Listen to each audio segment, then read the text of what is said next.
بالله العلي العظيم. يا ربي بالمصطفى بلغ مقاصدنا واغفر لنا ما مضى يا واسع الكرم. Alhamdulillah, tuan-tuan guru yang dirahmati Allah Subhanahu wa taala sekalian, hafizakumullah. Alhamdulillah kita bersama lagi dalam majlis ilmu. Saya berkongsi hasil yang sedikit ini. Bukannya ilmu kita, sebenarnya kita tolong terjemah bagi. Dan pengalaman terjemah buku ini pengalaman yang manis dah, alhamdulillah, bersama dengan Dr. Abdul Hanafi sebagai yang izin, dengan Ustaz Aidil Azwal, anak murid kanan ketika kepada Syekh Nuruddin ketika itu, yang menguruskan terjemahan ini. Dan buku ini juga dicetak oleh dengan tujuan daripada Kerajaan Negeri Kedah tahun 2007-2008 ketika itu, masa Ustaz Rizan. Tak pasti siapa yang berada dalam kerajaan negeri yang jolok, yang memudahkan benda ni. Tapi alhamdulillah, tapi ketika itu memang isu ni isu yang hangat. Kawan Ustaz Abdul Hadi Awang ni, dia balik cuti di Malaysia. Masa lepas buku dia keluar, Syiah nak jumpa dia. Memang jumpa. Dia pun jumpa siapa? Saya balik 2010. Kawan di Penang kata, bahaya. Cerita kat ayah kita, bahaya yang apa buku yang saya terjemah ni, cerita kat ayah kita. Ayah pun memang bahaya. Dia pun tak tahu apa, kan, bahaya. Tapi bahaya apa kita ahli sunnah kan, nak bahaya. Cuma bila isu ni besar dan juga ketika itu meletup, khususnya pula ada kita kata unsur-unsur politik lah pula, kan. Diceritakan dulu kalau ikut orang Syiah dulu, daripada revolusi Iran tu, di Malaysia ni ada Syiah. Memang time Ashura 10 Muharram tu, ada yang memang dalam kedai gantung gambar mai 10 Muharram, dia buat sedih dan sebagainya. Itu memang ada. Orang kita pun tengok benda tu macam biasa, macam boleh menerima. Tapi bila isu ni meletup kembali, kena pula ada unsur politik pula dalam belakang isu ni, maka isu ni sebenarnya jadi besar. Jadi kita masuk kepada perkara yang keempat, iaitu khumus, 1/5 daripada harta yang dijadikan zakat ni. Al-Allamah Silar mengatakan bahawasanya para imam menghalalkan khumus kepada ketiga imam ghaib. Khumus ni adalah yang dibayar kepada imam-imam ketika mana imam ada. Jadi isu dia ialah imam dah ghaib. Imam yang ke-12 tu dah ghaib dan akan keluar sebagai Imam Mahdi. Bila? Akhir zaman. Lambat lagi. Jadi khumus ni macam mana? Baca cerita yang dapat kepada imam. Jadi pada ghaibah surah 70 tahun selepas kena ghaib imam tu, ada wakil-wakil yang berjumpa dengan imam. Jadi khumus kat depan. Bila ghaibah kubra selepas 70 tahun tu, ghaibah kubra sampailah nak keluar Imam Mahdi tu, tak ada wakil dah boleh jumpa imam. Maka oleh kerana itu berlakulah khumus ni banyak kat siapa.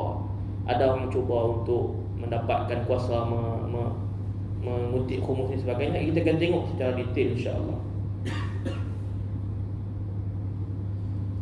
Jadi khumus telah dimanipulasikan oleh para fuqaha dan mujtahid. Ini fuqaha depa, mujtahid depa, wali faqih. Zaman lah dipanggil wali faqih, dengan cara yang kotor sehingga ia menjadi harta yang mengalir kepada sayyid-sayyid dan para mujtahid dengan banyak sekali. Jadi yang dapat khumus ni siapa? Sayyid-sayyid, mujtahid, para mujtahid dan sebagainya. Sehingga ada orang beli title keturunan Rasulullah, beli. Sebab apa? Banyak ke semua. Dapat 1/5 daripada harta. Jadi 1/5 tu bukan dapat pada semualah. Kena ada apa? Innal khumusa wa li rasulil qurba wal yatama masakin. Baik. Jadi isu dia ialah tak ada siapa nak kutip. Jadi apa hukum khumus ni? Jadi khilaf dalam ni fiqh muqarrar, tengok fiqh muqarrar dalam Syiah. Pendapat dalam Syiah ni pun banyak. Jadi khumus ni hasil rampasan perang asalnya, yang dibahagikan kepada 5 bahagian, iaitu 1/5 kepada Rasulullah di zaman Nabi, fa'inna khumusahu, 1/5 kepada kaum kerabat Nabi SAW daripada Bani Hashim, Bani Muttalib dan Bani Abdul Manaf. 1/5 yang ketiga adalah kepada anak-anak yatim. 1/5 yang keempat orang-orang miskin. 1/5 yang kelima adalah Ibnus Sabil, yang musafir yang memerlukan bantuan. Jadi ada riwayat-riwayat yang tidak mewajibkan khumus ni. Jadi kita nak baca panjang, satu kita ambil. Dan ditanya dari mana punca tersebarnya zina kepada manusia. Aku berkata daripada Daris Al-Khanani, Abu Abdullah alaihissalam berkata, saya tak pasti siapa Abu Abdullah. Ini pastinya dia seorang imam alaihissalam. Aku tidak tahu dan aku jadi sebagai penembusmu. Dia berkata, daripada khumus kami ahli bait kecuali kepada syiah kami yang baik. Sesungguhnya ia, iaitu khumus, dimaafkan kepada mereka disebabkan kelahiran mereka. Maksudnya tak wajib khumus ni, tak wajib dimaafkan. Maksudnya tak wajib kepada orang syiah ni. Riwayat-riwayat yang kata tak wajib. Sekali lagi kita akan jumpa fatwa-fatwa fuqaha mereka dalam Syiah ini sendiri yang tidak mewajibkan Syiah membayar khumus.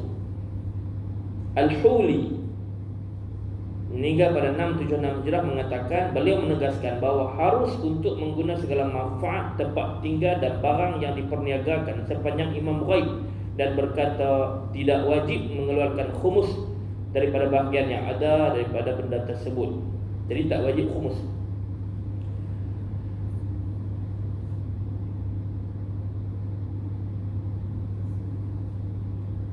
Jadi fatwa-fatwa ni, sebab latar belakang dia khumus ni wajib, akhir-akhir ni khumus wajib. Jadi penulis dia bawa mai dalil-dalil pendapat orang fuqaha yang mengatakan dan tak wajib, benda ni tak wajib.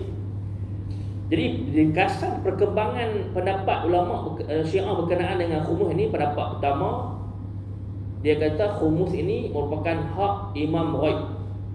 Bila imam ghaib tak ada, kami telah bertemu dengan orang, kami mampu menyerahkan kepada beliau. Bila mana ada wakil 70 tahun yang pertama selepas imam ghaib sughra, ghaibah sughra ini, 70 tahun tu ada wakil, maka diserahkan kepada wakil-wakil ini, dan wakil ini berjumpa dengan imam yang ghaib dan berbagi. Tak tahulah ghaib macam mana. Tak, kita akan jumpa riwayat mengatakan imam yang ke-11 tak ada anak. Tak ada anak sebab dia berbuat imam ke-12 jadi ghaib tu, tak ada. Baik, ini pendapat pertama, khumus merupakan hak imam ghaib. Pendapat kedua dalam Syiah fiqh muqarrar ni, wajib mengeluarkan khumus. Wajib. Pendapat kedua, wajib mengeluarkan khumus.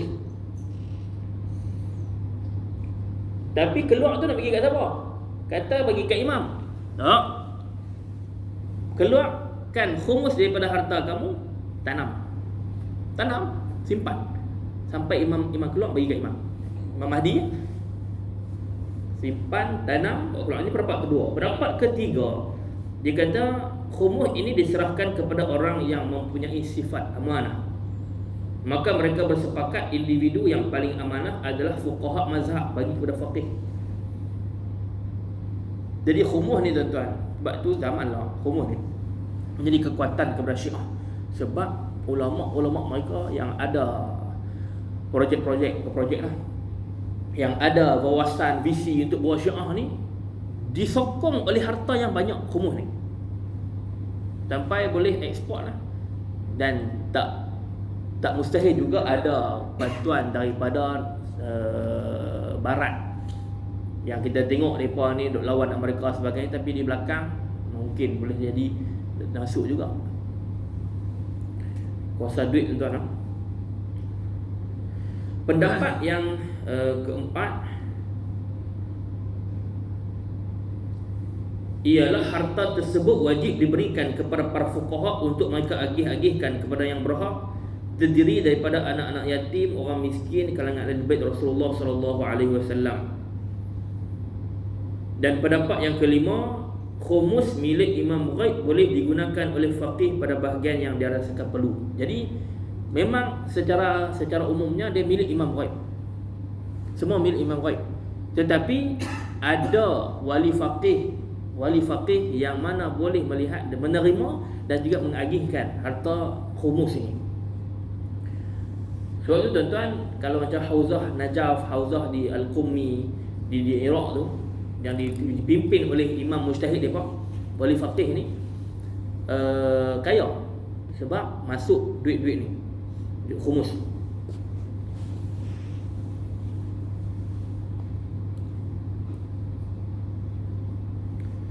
Pendapat Imam Khumaini. Jadi kita tengok yang terakhir ni, orang pakai pendapat Imam Khumaini lah. Wahai, dia kata dalam ucapan dia, wahai orang yang dangkal pemikirannya, kalau kita mengatakan, ni ucapan dia di salah satu hauzah institusi pendidikan tempat kubur Syiah di Iraq, dia kata, kalau kita katakan bahawa disyariatkan khumus adalah untuk memastikan kesejahteraan hidup zuriat keturunan Rasulullah semata-mata. Jadi duit itu bagi kepada sayyid keturunan Rasulullah sahaja asalnya. Ada ulama kata bagi tu tak boleh ke orang lain. Dia kata harta ini dah lebih banyak dah, dah cukup banyak dah nak bagi kepada keturunan Rasulullah saja. Jadi boleh pakai, dia kata bagi dia boleh pakai untuk tujuan-tujuan lain. Kalau setakat khumus ni bagi kepada ahli bait Rasulullah lebih berlambak-lambak. Jadi bagi dia boleh guna untuk benda lain. Aku berpandangan bahawa hukum Islam yang adil dan saksama tidak akan memberati kita terhadap sesuatu perkara yang tidak terlalu penting atau yang tiada kepentingan umum padanya. Jadi dia kata cukai khumus ni, cukai 1/5 ni diperoleh ni bukanlah penghasilan untuk menjamin kehidupan untuk ahli keluarga Rasulullah semata-mata, ataupun ianya adalah zakat yang akan diagih-agihkan kepada para fakir miskin, bukan semata-mata untuk keturunan Rasulullah, bukan semata-mata untuk fakir miskin. Sebab kalau ikut kiraan, kalau bagi kepada dua asnaf ni saja, dia kata lebihan berganda-ganda. Adakah yang lebih tu nak tanam buang lalu, tanam dalam tanah? Dia tanya, dia buat soalan ni. Lebih berganda-ganda. Kalau kata ikut hak yang sebelum-sebelum ni, bagi kepada keturunan Rasulullah dengan orang fakir miskin, 1/5 tu lebih berganda-ganda. Tentuan kita bagi 2.5%. Zakat kita 2.5%. Paling tinggi berapa? Kalau zakat tanaman 1/10 usyur. Usyur 1/10 itu zakat tanaman. Hak yang tidak ada modal, kita tak keluar modal apa untuk tumbuhkan dia, tak ada. Hak tu satu paling tinggi kita 1/10.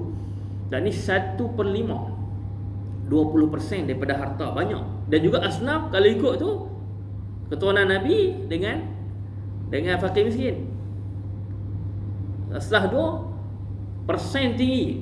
Jadi maksudnya lebih banyak-banyak.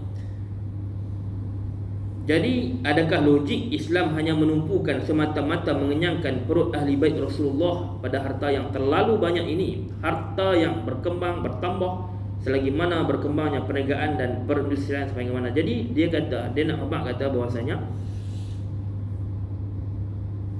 satu bahagian saja daripada harta itu pun sudah mencukupi untuk ahli bait Rasulullah. Daripada 1/5 khumus tu, satu bahagian saja dah cukup untuk ahli bait Rasulullah. Jadi dapat kat siapa kalau kata dia ikut dapat Imam Khomeini ni?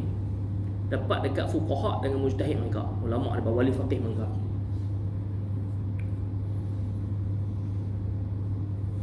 Sebab tu tuan-tuan, sistem orang panggil apa? Sistem Syiah ni dia ada kebaikan dari segi kalau kita ulama kita macam tu, ulama kita yang hebat-hebat macam tu dapat sokongan rakyat sampai macam tu, insya-Allah kita ni ulama kita jadi hebat. Jadi hebat bala ulama kita. Dan ni kita macam contoh macam kita tengok Mesir dan negara ni, kerajaan semua tumpu kerajaan. Kerajaan terlampau berpusat. Dulu zaman kegemilangan Islam dulu, urusan hak jenis keilmuan, fiqh semua ni adalah diuruskan oleh ulama. Dan kerajaan tak campur tangan. Khalifah pun tak campur tangan. Dia tak campur tangan sehingga dia kontrol sangat. Fuqaha menyusun negara dari segi keilmuan, fiqh, undang-undang dan sebagainya. Qadhi semua dilantik daripada golongan fuqaha. Tu hebat.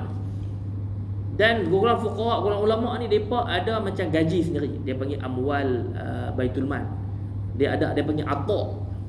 Dalam istilah tamadun Islam dulu dia panggil ata. Gaji dia pun elang kepada ahli ulama ni.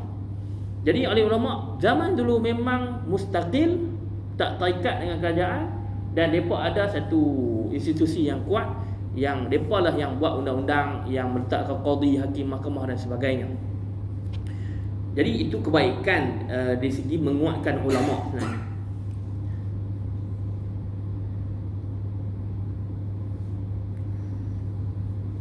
Jadi habislah berkenaan dengan khumus ini. Dia buat kesimpulannya tu lah.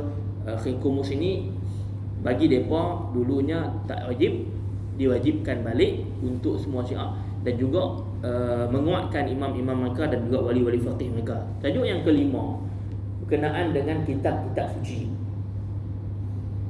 Tajuk pertama berkenaan dengan Abdullah bin Sabah. Tajuk kedua berkenaan dengan sandaran, hakikat sandaran Syiah kepada Ahlul Bait. Tajuk ketiga berkenaan dengan mut'ah. Keempat yang khumus ni. Yang kelima ialah berkenaan dengan kitab suci. Cakap Quran, lagi Quran pun sekali masuklah kitab-kitab suci dalam kalangan Syiah. Jelas bagiku kebenaran ucapan ini, Al-Quran diselewengkan. Jadi bagi Syed Hashim Al-Bahrani mengatakan kenyataan Al-Quran diseleweng ini setelah aku meneliti dan mengkaji berkenaan dengan sejarah Quran, maka jelas bahawa Quran yang sejak sekarang ni adalah diselewengkan sekiranya boleh meletakkan satu ketetapan bahawa ini paksi dalam akidah Syiah. Dia boleh buat ketetapan pula paksi akidah Syiah ni kena percaya Quran ini adalah diseleweng. Ia juga merupakan sebesar-besar matlamat rampasan khalifah renungkanlah. Bagi mereka, apa yang dibuat oleh Sayyidina Abu Bakar, Sayyidina Umar, Sayyidina Osman merampas tampuk jawatan khalifah daripada Sayyidina Ali itu, antaranya untuk mereka seleweng agama, untuk seleweng Quran dan sebagainya. Mereka ada satu kitab nama dia Faslul Khitab fi Tahrif Kitab Rabbil Arbab. Faslul Khitab, kitab yang menulis berkenaan dengan dia kata-kata bukti-bukti dan sebagainya yang mengatakan bahawasanya Quran telah diseleweng. Sebenarnya Syiah pun yang tadi tak terima kita hulu macam ni. Kan kalau kita tengok memang dia kata dia pakai Quran yang dicetak, yang umat Islam pakai semua. Cuma akidah ni ada. Benda ni dalam turah mereka ada yang mengatakan ada kitab-kitab lain yang disimpan yang mana tidak boleh dibaca sendiri oleh orang awam, disimpan oleh para ulama, disimpan oleh imam dan sebagainya. Jadi tiada keraguan lagi kepada golongan muslimin bahawa Quran adalah kitab yang diturunkan. Kita tak ragu kitab Allah turun kepada Nabi Muhammad SAW. Tapi dia kata, Husain Al-Musawi, Dr. Husain Musawi kata, sepanjang penelitian dan pembacaanku di dalam kitab-kitab muktabar kita tu di Pala Syiah, aku terpaku pada nama-nama kitab yang didakwa oleh para fuqaha Syiah diturunkan juga kepada Nabi Muhammad SAW, serta baginda mengkhususkan kitab ini kepada Sayyidina Ali. Sayyidina Ali simpan, orang lain tak ada baca. Dia bagi akidah mereka macam tu. Di antara kitab-kitab yang dimasukkan, contohnya Al-Jami'ah. Kitab nama dia Al-Jami'ah. Beliau daripada Abu Basir meriwayatkan daripada Abu Abdullah berkata, Muhammad telah meriwayatkan kepada kami sesungguhnya terdapat di sisi kami ada kitab yang bernama Al-Jami'ah. Adakah kamu tahu kedudukan Al-Jami'ah itu macam mana?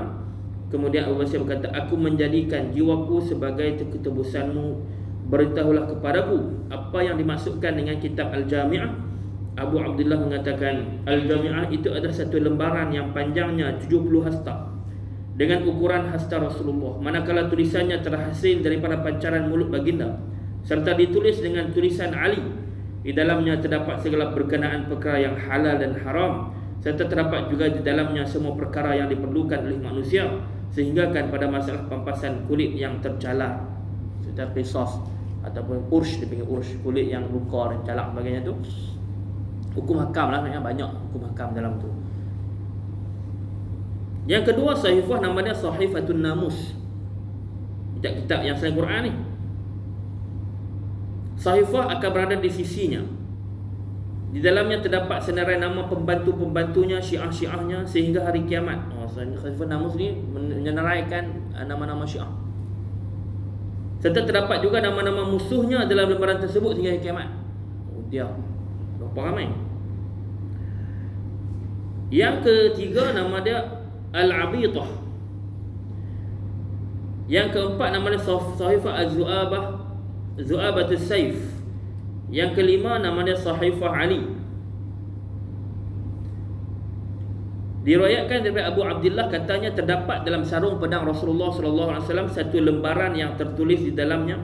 Lembaran ni tertulis dalamnya dengan nama Allah yang Maha Pemurah lagi Maha Penyayang. Sesungguhnya manusia yang paling melampaui batas kepada Allah di hari kiamat kelak adalah orang-orang yang membunuh orang yang bukan pembunuhnya, orang yang memukul orang yang bukan pemukulnya. Sesiapa yang menyerahkan kepimpinan kepada yang bukan ahlinya, maka mengkufuri apa yang telah Allah turunkan kepada Muhammad. Siapa yang melakukan perbuatan yang melampau atau angan-angan yang melampau, maka Allah tidak akan menerima apa-apa alasan dan hilaf pada hari kiamat. Jadi dia kata ada benda-benda tulisan lain, kitab-kitab suci yang mana selain daripada Quran. Ya, memang ada sahabat-sahabat tulis catatan-catatan mereka sendiri. Macam mana Quran, Sahih Quran Ibn Mas'ud kan, yang mana riwayat dia lain-lain sikit pada yang riwayat. Ada Aisyah banyak. Ada sahabat-sahabat Nabi ada menyimpan catatan-catatan sendiri. Hatta Quran ni tulis ada riwayat yang dia bagi syaz. Ibn Mas'ud kan ya? Syaz. So kata bukannya mutawatir, syaz. Tak boleh jadi mushaf lah. Tapi jadi hujah lah, sebab kalau ikut hadis, kalau dia tak di Quran, dia jatuh jadi macam hadis lah, dia riwayat daripada sahabat. Kalau riwayat sahabat adalah hadis seorang pun, dia kira udul, sahabat kira udul, kira dia ada kekuatan, dia zani, dia tak dia qat'i dari Quran. Yang seterusnya adalah Al-Jafru. Yang ke-7 nama dia Mushaf Fatimah. Jadi yang ke-8 Taurat, Injil dan Zabur.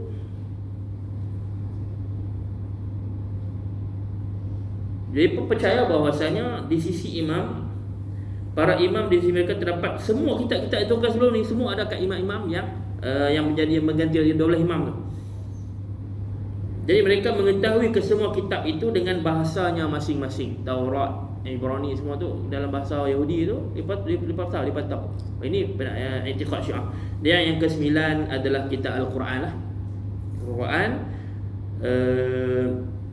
Cuma tu pun Quran ni pun mengatakan bahawasanya Quran ni kitab yang telah diselewengkan melalui satu kitab yang tulis berkenaan perkara ni, Faslul Khitab fi Isbat Tahrif Kitab Rabbil Arbab.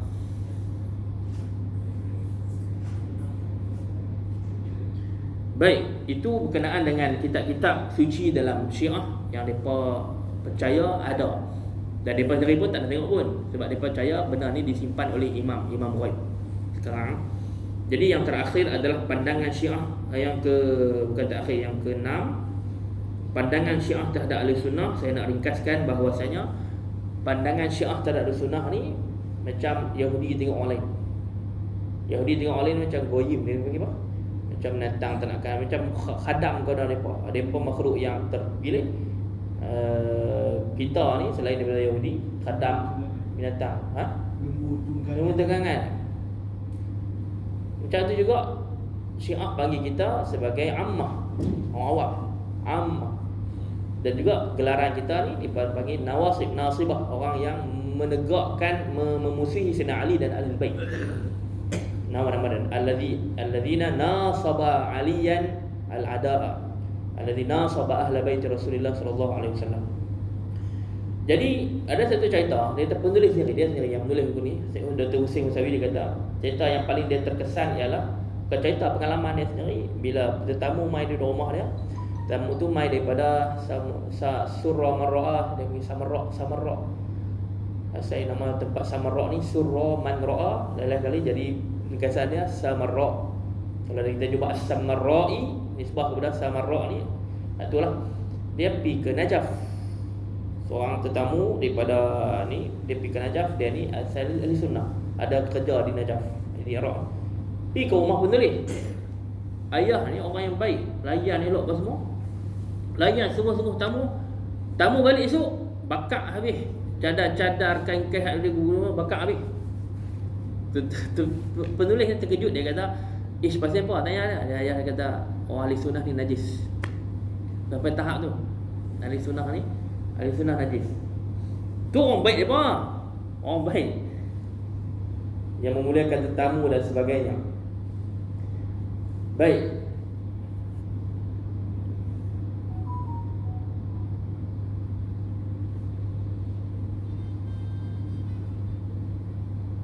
Dan yang terakhir, tuan-tuan, pengaruh-pengaruh unsur-unsur asing yang dalam pembentukan aliran Syiah ini.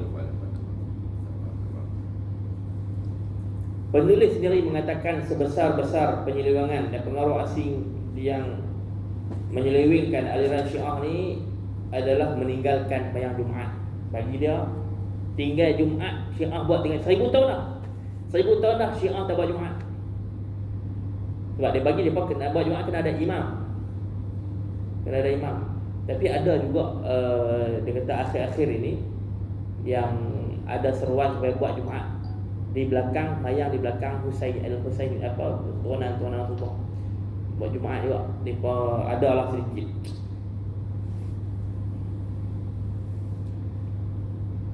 Baik. Pengaruh-pengaruh asing ni bermula dengan Abdullah bin Sabah yang kita baca pada tajuk utama. Kita balik tu, Allah dia Yahudi yang mana menyucuk jarum, dia menyeleweng. Dia macam dengan Yahudi buat kepada Kristian, iaitu ketika mana Paul tulis balik 300 tahun lepas kewafatan Nabi Isa, 300 tahun barulah ditulis Bible, Injil tu ditulis. Dan juga versi siapa? Versi Paul. Jadi Kristian versi Nabi Isa dah tak ada. Yang ditulis Bible pada hari ini ditulis oleh Paul 300 tahun selepas mana wafat. Jadi dia asalnya adalah Yahudi yang mana dia masuk untuk menyelewengkan Kristian. Macam tu dia punya modus operandi Yahudi ni. Termasuk dia mereka Syiah. Tu yang jadi macam panggil ahli kitab juga depa. Iaitu ulama-ulama simpan kitab. Orang awam tak boleh baca. Sama dengan apa yang Yahudi buat. 12 imam sama dengan 12 golongan Yahudi dan sebagainya.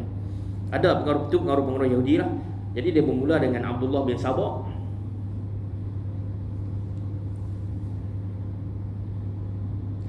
Dalam bentuk aliran Syiah, dan ini merupakan hakikat yang sengaja dilupakan oleh orang Syiah. Dan ada lagi nama-nama lain yang mana merosakkan Syiah ni. Mereka ni menjadi ejen yang mana menyelewengkan ajaran Syiah, iaitu seperti nama-nama Hisham bin Al-Hakam,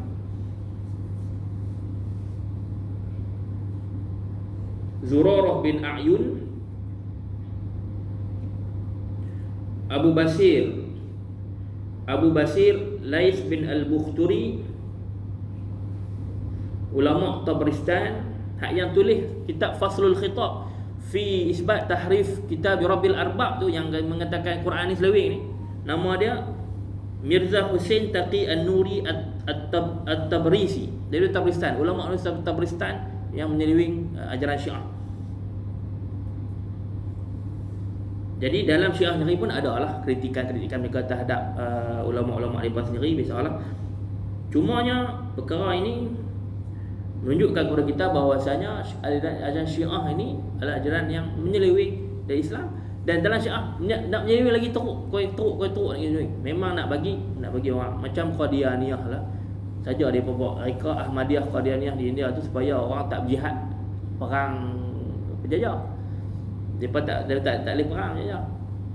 Sebab apa? Sebab nak bagi lemah orang Islam. Jadi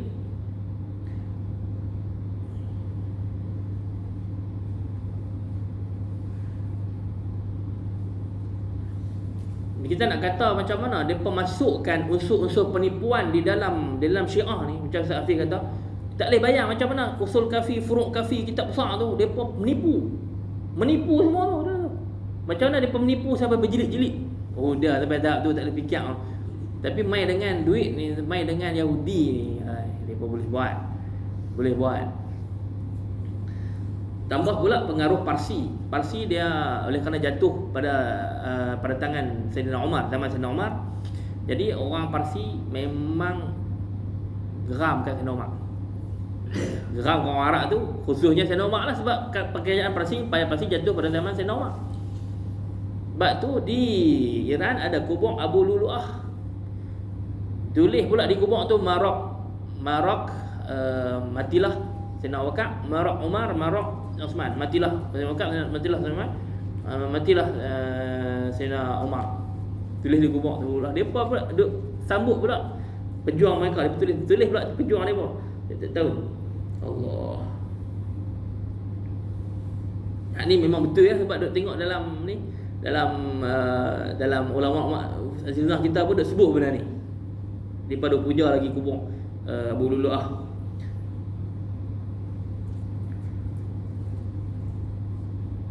Okey, antara yang pengaruh asli ni adalah akidah Imam 12 yang merupakan masalah yang bahaya. Tak ada kebenaran Imam 12 ni, dia kata, sebab antaranya ialah ada riwayat mengatakan imam yang ke-11 Hasan Askari tak ada anak. Walaupun dia banyak isteri, dah ada gundik-gundik. Gundik ni macam hamba saya lah, banyak. Tapi tak ada, dia kata, zuriat kepada imam. Sebab tu akhirnya imam ke-12 jadi ghaib lah. Jadi ghaib, dia macam-macam cerita. Marilah kita lihat bersama apa yang akan dilakukan oleh imam yang ke-12 bila imam 12 keluar nanti ni, hak ghaib ni, Imam Mahdi kita kata. Saya biasa terdengar di forum moderate gerakan kesederhanaan antarabangsa. Dekat ada Malaysia ni yang Ustaz Nasar punya pegang ni, nama apa? Global Movement for Moderates. Gerakan kesederhanaan antarabangsa di bawah JPM rasanya, bawah Perdana Menteri. Ada satu NGO macam satu bahagian lah. Jadi dia panggil semua orang Kristian ke orang termasuk Syiah, cerita tentang kesederhanaan. Dia bagi cerita apa? Dia cerita tentang akidah kepercayaan Imam Mahdi, tentang Mesiah. Dalam orang putih ada juga, orang putih pun ada kepercayaan akan bangkitnya Mesiah tu Masih. Dan dia kata lah ahli sunnah pun ada, Syiah pun ada. Dia kata ini adalah satu kesepakatan antara kita yang kita kena hidup sekali. Sebab kita ni kena sama, akan munculnya Imam Mahdi, akan munculnya Mesiah dalam Kristian dan sebagainya. Tapi akidah kita Imam Mahdi, dia tak sampai kepada akidah yang orang panggil qat'i. Itu ada riwayat dalam ahli sunnah, tapi dia tak sampai ke tahap qat'i, dia tak boleh jadi akidah. Ulama-ulama kita, dia mengatakan bahawasanya kalau benda ni akidah, kita tukarkan benda yang zani menjadi akidah, pakat tunggu Imam Mahdi, apa-apa pun tak apa. Imam Mahdi kalau tunggu Imam Mahdi keluar, tak buat apa, tak akan buat apa, tak akan bergerak. Macam Syiah, dia berlaku pada Syiah, bila Imam Mahdi ghaib, tak ada imam, dia tak boleh buat apa, Jumaat apa pun tak boleh, jadi terhenti Syiah. Tu sebab tu depa agungkan Khomeini, sebab teori wilayatul faqih itu menggerakkan kembali Syiah. Adanya wilayatul faqih yang menjadi ganti kepada imam. Tidak ni Syiah terhenti. Kalau kita mengambil akidah Imam Mahdi sebagai akidah, kita perlu tunggu Imam Mahdi saja, Mahdi Muntazar, maka kita pun pakai tunggu Imam Mahdi, tak buat apa. Itu masalah, itu yang disebut oleh ulama-ulama kita, Imam Mahdi bukan akidah. Dia riwayat dia adalah benda-benda zahir. Ada riwayat, memang kita ada, dan juga versi Imam Mahdi kita tak sama. Depa Imam Mahdi Syiah nama Muhammad bin Hasan Al-Askari, hak ghaib. Hak kita nama sama dengan nama Nabi sallallahu alaihi wasallam Muhammad bin Abdullah kan. Itu macam-macam lah yang lain versi dia daripada Syiah. Jadi Imam Mahdi Muntazar ataupun nama dia Al-Qaim bil Hujjah, Al-Qaim, akidah Syiah ni tak sama dengan kita Imam Mahdi tu. Apa yang akan dibuat oleh Imam Mahdi Muntazar yang akan keluar bila muncul nanti ni? Yang pertama, memerangi bangsa Arab. Banyak riwayat mengatakan bahawasanya Imam Mahdi bila keluar dia nak balas balik kezaliman ahli sunnah terhadap Syiah. Dia anggap Syiah Abbasi ala Umawi, zaman Umawi tu membantai, menzalimi ahli bait. Jadi apakah tugas Al-Qaim Mahdi Muntazar yang akan muncul nanti ni? Antaranya pertama, balas dendam balik. Baik.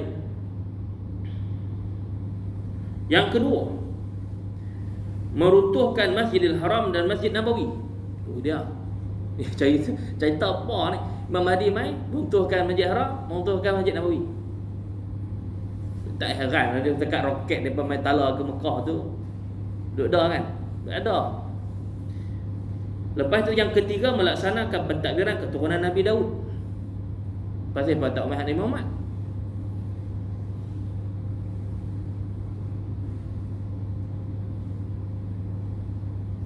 Jadi kita tanya balik kesimpulan dia. Apa perkara baru yang akan dibawa oleh Al-Qaim? Apakah kitab dan undang-undang yang baru tersebut? Dalam akidah Ahlussunnah wal Jamaah, kita Mahdi Muntazar ni, dia akan yamla'u tibaqal ardu qistan wa adla, akan memenuhkan lapisan bumi ini dengan keadilan, dengan kebaikan. Itu Mahdi Muntazar yang kita iman dan kita bukan yang akidah lah, yang kita dalam riwayat kita, riwayat Ahlussunnah. Tapi depa bukannya betul kata keadilan untuk depa macam itulah. Keadilan Imam Mahdi apa dia? Untuk membunuh balik Ahlussunnah wal Jamaah. Dan satu lagi yang bahaya kepada ada Syiah ni ialah mereka ingin mempercepatkan kemunculan Mahdi Muntazar Al-Qaim. Cara mempercepatkan dia dengan buat kerosakan di atas muka bumi. Antara yang disebut oleh penulis adalah sebab apa mereka membatalkan Jumaat dan sebagainya, sebab supaya berlaku banyak kerosakan, benda-benda tak elok ni. Bila banyak kerosakan barulah, sebab bila masa Mahdi keluar, bila banyak sangat kerosakan, dia perlu tunggu tu. Bila banyak kerosakan, maka keluarlah Imam Mahdi, dia perlu tunggu tu. Jadi dia punya teori macam tu, dan praktikalnya dia pun macam tu juga. Baik tuan-tuan yang dirahmati Allah Subhanahu Wa Taala sekalian, sampai sini dulu saya nak sudahi dengan sebenarnya kitab ni dia macam kitab propaganda.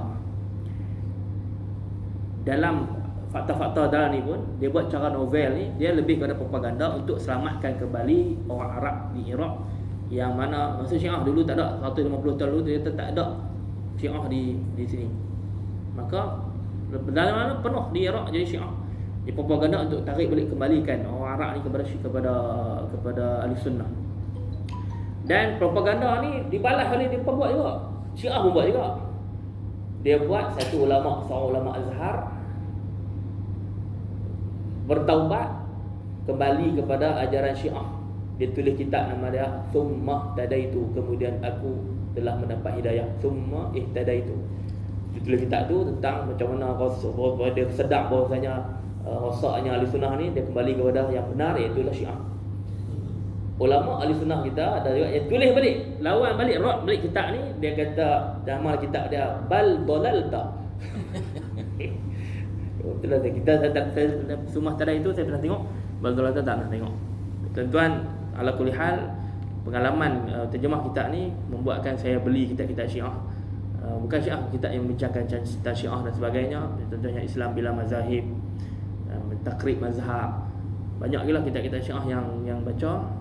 Bila mai tengok salah dia buat, salah membuat gitu, banyak benda yang kita dapat daripada Ustaz Abdullah Din. Moga-moga Allah SWT melihara beliau. Dan perkara ni bukan untuk kita sebarkan kepada orang awam, cuma kita bagi pendinding, kita bagi perisai kepada kita sendiri dan juga orang. Bila timbul isu tu, kita tahu dah ada jawapan kita. Jangan tak ada langsung. Saya kita betul pengaruh. Sebab depa yang masuk Syiah, saya bisa masuk grup Telegram Syiah. Depa akan masukkan orang yang depa nak tarik tu dalam grup tu, dan ada geng-geng depa ni dah sedia dah soalan buat kemusykilan yang berkaitan dengan ajaran Ahlussunnah kita. Itu depa mai jawapan depa.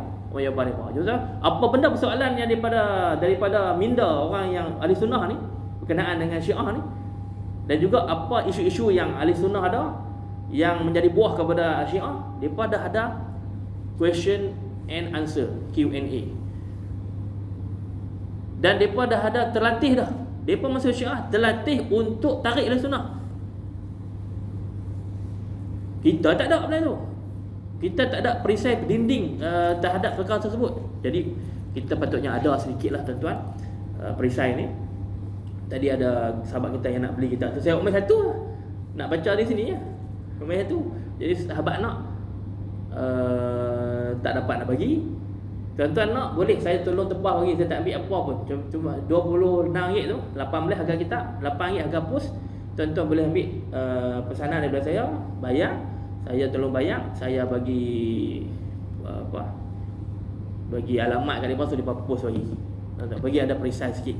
Kalau selain dari buku ni, buku Ustaz Allah dia kita lah. Baik tuan-tuan muslimin muslimat yang rahmatullah Subhanahu wa taala sekalian, sampai sini dulu insya-Allah. Terima kasih banyak kepada semua, terima kasih banyak kepada tuan-tuan guru atas perkongsian segala salah dan silap berkaitan kelemahan diri. Moga Allah Subhanahu wa taala memberikan hidayah kepada kita semua insya-Allah. Assalamualaikum.